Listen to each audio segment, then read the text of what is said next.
Nuriddin Ismoilov. Burgut tog'da ulg'ayadi. Adibning hukmingizga havola etilayotgan kitobi Burgut tog'da ulg'ayadi.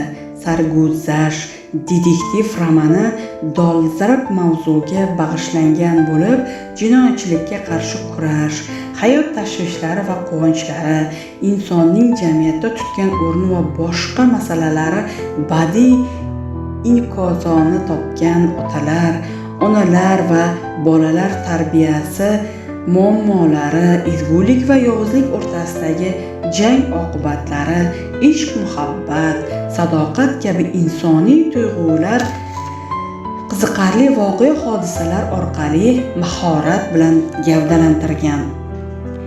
Farruh qishloqdan tushga yaqin qaytib keldi-yu, qo'ylarning qo'rada ma'rab turishganligini ko'rib hayron bo'ldi. Axir otasi uni qishloqqa yuborarkan, sen kelguningcha qo'ylarni o'zim boqib turaman degandi. Farruh xavotirlanib shosha-pisha chaylaga kirdi, biroq otasi bu yerda ham ko'rinmadi.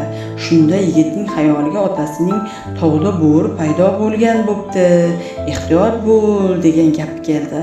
Agar deya taxmin qildi u, bo'ri hamla qilganida avval qo'ylarni bir yoqli qilardi. Undan keyin otamga yo'q, bunday bo'lishi mumkin emas. Qo'ylarning ham bir ikkitasini gum qilgach, odam bilan ishi bo'lmay qoladi bo'rining.